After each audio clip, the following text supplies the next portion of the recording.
ఆవకాయ pickle కాదు, ఆరోగ్యపు pickle. పూర్తి వివరాలకు చదవండి రేపటి సాక్షి దినపత్రిక.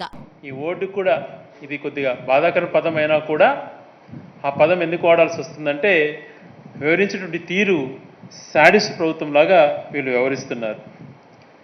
చంద్రబాబు నాయుడు గారు ప్రజల మద్దతుతో ముఖ్యమంత్రి అయిన తర్వాత తన వ్యవహార శైలి ప్రజలకు అనుకూలంగా ఉండవలసింది పోనించి 2 లక్ష్యాలతో పనిచేస్తున్నారు. ఒకటి, తనకు సంబంధించినటువంటి మీడియాతో వ్యక్తిగతంగా మనుషులను టార్గెట్ చేయించడం, వాళ్ళ క్యారెక్టర్ అసాసినేట్ అంటే వ్యక్తిగత హననం చేయటం, వాళ్లకు ఏ రకంగా కూడా వ్యక్తిత్వ హననం చేయటం, క్యారెక్టర్ అసాసినేట్ చేసి వేధించే రీతిలో అవమానించే పద్ధతిలో వ్యవహరిస్తూ వాళ్ళని ఏదో ఒక రకంగా దాన్ని టార్గెట్ చేస్తూ ప్రవర్తించడం మనం ఇటీవల జరుగుతున్న పరిణామాలను బట్టి కూడా మనకు చాలా విషయాలలో కూడా స్పష్టంగా తెలుస్తోంది. నెల్లూరులో జరిగినటువంటి ఇన్సిడెంట్లో కూడా ఐఎన్పిఆర్ ఉద్యోగిని అవమానకర రీతిలో మాట్లాడడం, ఏం ఒళ్ళు ఎలా ఉంది అన్నట్టు రీతిలో వాళ్ళను బెదిరించడం, నేను ఇంకా యాక్షన్లోకి రాలేదు, యాక్షన్లోకి వస్తే మీ అంతు తేరుస్తానని మాట్లాడడం. అది కాకుండా ఒక కొద్ది రోజుల క్రితం శ్వేతపత్రాలు రిలీజ్ చేసేటువంటి టైంలో, వైట్ పేపర్స్ రిలీజ్ చేసే టైంలో అసత్యాలు ఉండేటువంటి ఆ వైట్ పేపర్ అసత్యాలు మాట్లాడేటువంటి ఆ క్రమంలో ఒక అధికారిని అందరి ముందర కూడా ద్వేషించే తత్వంలో మాట్లాడడం, మేము ఒళ్ళు దగ్గర పెట్టుకో అని వివరించేటువంటి శైలిలో మాట్లాడడం కూడా మనం అందరం చూసాం. ఇదే కాకుండా తను మునుపటి నుంచి కూడా ఎప్పటి నుంచో కూడా ఉద్యోగస్తులకు ఎప్పుడు వ్యతిరేకంగా ఉండేటువంటి చంద్రబాబు నాయుడు గారు 2019 ఎన్నికల ముందున ఒక పత్రికా యాజమాన్యం ముందర ఛానల్లో కూడా లైవ్లో ఉద్యోగస్తులను ఎదవలతో పోల్చడం, వాళ్ళకు జీతాలు ఇవ్వటం అవసరమా అని మాట్లాడడం కూడా మనం అందరం కూడా చూసాం. ఇవన్నీ జరుగుతున్నా కూడా చంద్రబాబు నాయుడు గారు ఎన్నికల ముందు ఇచ్చినటువంటి హామీలను నమ్మి అందరిలాగానే ఎప్పట్లాగా నేరేడు చెట్టు కోతి ముసలి కథలో కోతి ఏ విధంగా ముసలిని నమ్మినట్టుగా ఏ విధంగా మోసపోయిందో మనం చూసాం. అలాగే బంగారు కడియం పులి కథలో పాపం బాటసారి పులిని నమ్మినట్టుగా ఇతని నమ్మటంతో, ఇతనికి మద్దతుగా నిలబడడంతో ఇతను ఏదో మార్పు వస్తుంది అని ఆశించి భంగపడడం మనం చూస్తున్నాం. అలాగే ఉద్యోగస్తుల నుంచి గత ఎన్నికలలో కొద్దిగా మేము మద్దతు కోల్పోవటం వాస్తవం, అంగీకరించాల్సినటువంటి అంశం. కానీ మా ప్రభుత్వ హయాంలో కరోనా లాంటి మహమ్మారి వచ్చినా, ఆర్థిక పరిస్థితులు ఎంతో కుంగదీసినా మనం కూడా చూసాం. ప్రపంచం అంతా కూడా అస్తవ్యస్తమైనటువంటి పరిస్థితులు, ఆదాయం లేని పరిస్థితులు. అటువంటి పరిస్థితులలో కూడా ప్రభుత్వ పరంగా ఏ రకంగా చేయగలుగుతామో అన్ని రకాలు కూడా చెయ్యాలా అని చెప్పి మా ప్రయత్నం చేశాం.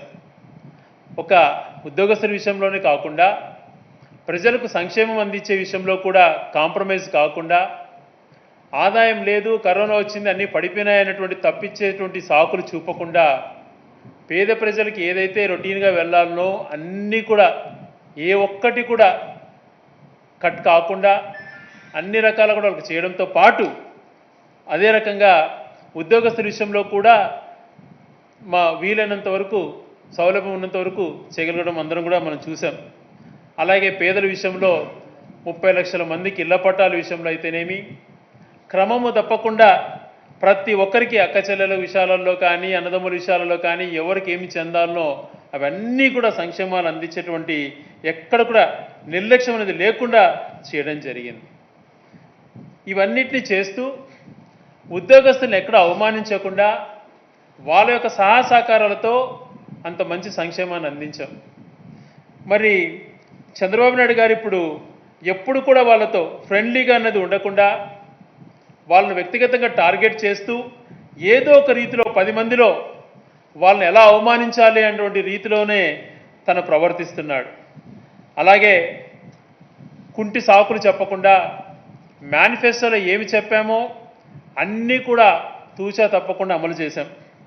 ఎక్కడ కూడా అధికారుల సహాయ సహకారాలతో వాళ్ళని సమయం పరుచుకొని ఇబ్బందులు రాకున్నా, ఆర్థిక ఇబ్బందులు ఎన్ని ఉన్నా కూడా ప్రజల విషయంలో ఆ మాట అన్నటువంటిది రానియకుండా ఎంతో మంచిగా చేసినటువంటిది మనం ఈ రోజుకి కూడా ఏ గణాంకాలు చూసుకున్నా, ఏ రకంగా చూసుకున్నా, ప్రభుత్వం ఏర్పడిన 2019లో జగన్మోహన్ రెడ్డి గారు ప్రమాణ స్వీకారం చేసిన తర్వాత ఏ రకంగా ప్రజలకు మేలు జరిగిందన్నది కూడా మనం అక్కడ చూస్తేనే మనకు తెలిసిపోతుంది.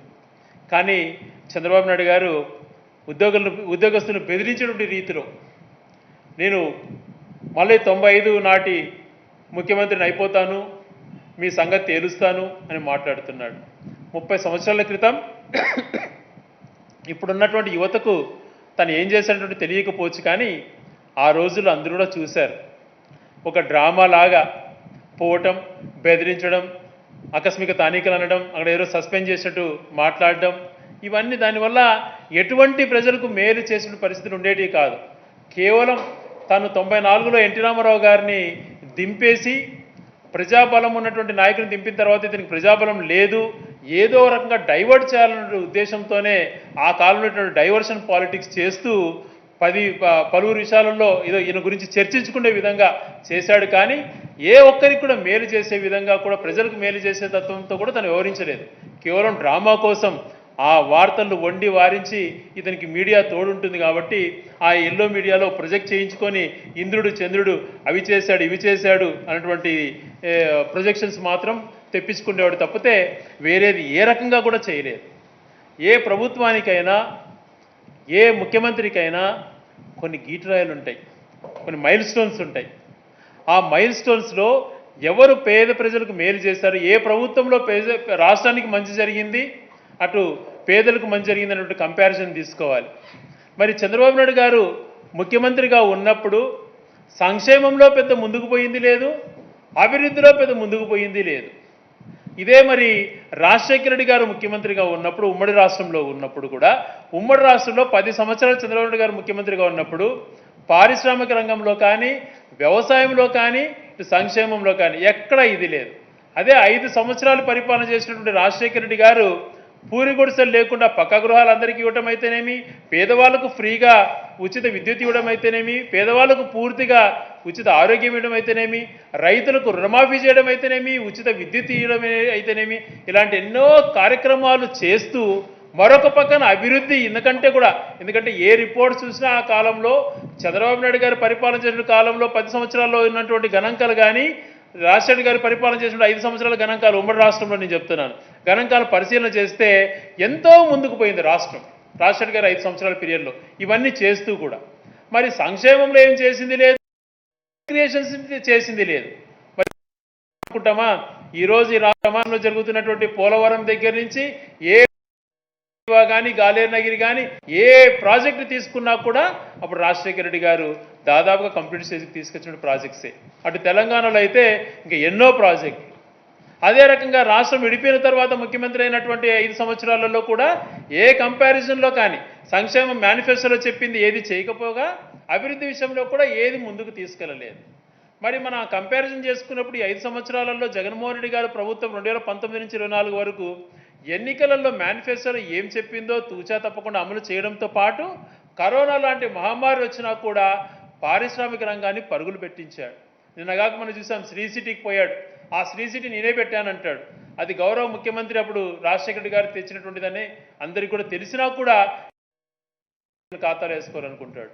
ఏ ఉపయోగపడేటువంటి పని రాష్ట్రానికి ఏమి చేయలేదు.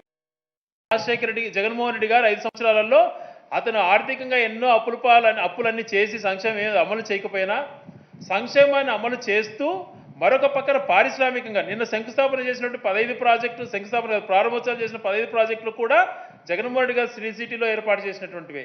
అప్పుడు వచ్చిన ప్రాజెక్ట్సే ఇప్పుడు మళ్ళీ శంకుస్థాపన చేసినట్టు మళ్ళీ ప్రారంభోత్సవం చేశాడు. అదే రకంగా దాదాపుగా కంప్లీట్ స్టేజ్కి వచ్చినాయి 4 పోర్ట్స్. ఇప్పుడు ఈ రాష్ట్రంలో అవసరమైనటువంటిది, మన రాష్ట్రానికి బెనిఫిట్ ఉండేది కోస్ట్ లైన్. ఈ రాష్ట్రానికి ఉద్యోగ కల్పన జరగాలన్నా, ఇన్ఫ్రాస్ట్రక్చర్ డెవలప్ కావాలన్నా అత్యంత ముఖ్యమైనటువంటిది రవాణా వ్యవస్థ. ఆ రవాణా వ్యవస్థలో 4 పోర్ట్లు కానీ, 9 షిప్పింగ్ హార్బర్లు కానీ, 17 మెడికల్ కాలేజీలు కానీ, అలాగే చెప్పుకుంటూ పోతే ప్రతి గ్రామంలో సచివాలయాలు కానీ, ప్రతి గ్రామంలో ఆర్బీకేలు కానీ, ప్రతి గ్రామంలో హెల్త్ సెంటర్స్ కానీ, నాడు నేడు రూపంలో స్కూల్స్ కానీ, నాడు నేడు రూపంలో హాస్పిటల్స్ కానీ, ఎన్నో రంగాలలో మౌలిక వసతులు కానీ ఎన్నో రకాల అభివృద్ధి చేసి ప్రజలకు ఆస్తి క్రియేట్ చేశారు. మరి చంద్రబాబు నాయుడు గారు ఇటు సంక్షేమం ఇవ్వలేదు, ఇది ఏమి ఇవ్వలేదు. కానీ చంద్రబాబు నాయుడు అన్నీ కూడా చేసేస్తున్నాడు, బ్రహ్మాండంగా ఎక్కడికో తీసుకెళ్ళిపోయాడు రాష్ట్రాన్ని అని చెప్పి ఆయనకు ఎప్పుడు వత్తాసు పలికేటువంటి మీడియా చేస్తున్నటువంటి ప్రచారం తప్పితే ఆయన ఏ రకంగా దేంట్లో కూడా అటు అభివృద్ధిలో కానీ సంక్షేమంలో కానీ ఏది చేయకపోగా ఇప్పుడు నిందలంతా ఈ ప్రభుత్వంలో ఏదో జరిగిపోయింది అని చెప్పి గత ప్రభుత్వం జగన్మోహన్ గారి ప్రభుత్వంలో అన్ని వ్యవస్థలు